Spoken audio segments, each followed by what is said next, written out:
विश्व के महान सुधारक, ग्रेट रिफॉर्मर ऑफ वर्ल्ड, रोजा पार्क्स।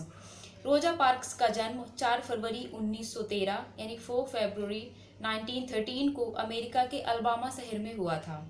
रोजा पार्क्स 1 दिसंबर 1955 यानी 1 दिसंबर 1955 को अल्बामा के मॉन्टगोमरी में एक बस में एक गोरे अमेरिकी के लिए अपनी सीट से उठने से इनकार कर दिया था। तत्पश्चात उन्हें गिरफ्तार कर लिया गया था। रोजा पार्क्स की गिरफ्तारी ने अमेरिका के नागरिक अधिकार आंदोलन के लिए एक उत्प्रेरक का काम किया। इस घटना से पहले अमेरिका के कई राज्यों में बसों में पहली पंक्ति से मध्य पंक्ति तक की सीटें गोरों के लिए आरक्षित हुआ करती थीं। इनमें कोई भी काला व्यक्ति नहीं बैठ सकता था। यह कानूनन बाध्यकारी था, लेकिन इसी के साथ एक परंपरा यह भी थी कि यदि गोरों की सभी आरक्षित सीटें भर जाती हैं, ऐसी दशा में गोरों के लिए काले लोगों को अपनी सीट खाली करनी पड़ती थी। यानी तकनीकी तौर पर देखा जाए तो रोजा पार्क्स ने किसी कानून का उल्लंघन नहीं किया था, क्योंकि वे गोरों के लिए आरक्षित सीट पर नहीं बैठी थीं।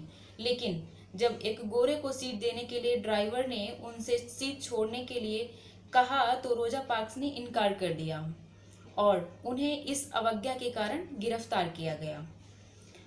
रोजा पार्क्स का यह कदम कोई स्वतः स्फूर्त कदम नहीं था।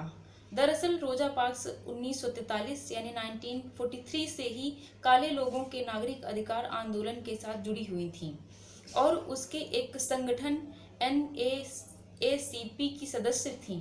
रोजा पार्क्स की गिरफ्तारी नागरिक अधिकार आंदोलन में मील का पत्थर साबित हुई और रोजा पार्क्स नस्लीय भेदभाव के खिलाफ प्रतिरोध का प्रतीक बन गई।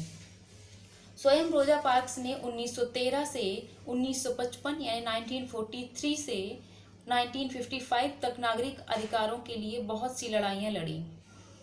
Doctor Martin Luther king junior उनके सहयोगी थे।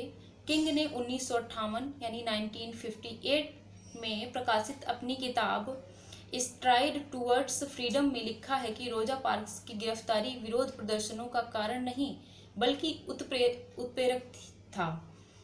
रोजा पार्क्स की गिरफ्तारी के बाद विभिन्न नागरिक अधिकार संगठनों ने बस के बहिष्कार का नारा दिया।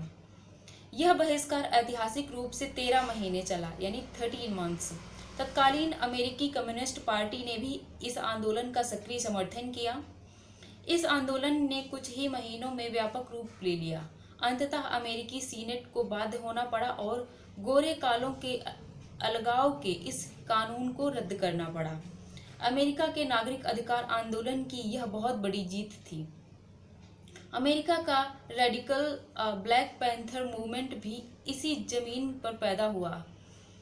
उनके जन्म दिवस और उनकी बहुचर्चित गिरफ्तारी को अमेरिका में विशेषकर अफ्रीकन अमेरिकियों के बीच रोजा पार्क्स दिवस के रूप में मनाया जाता है।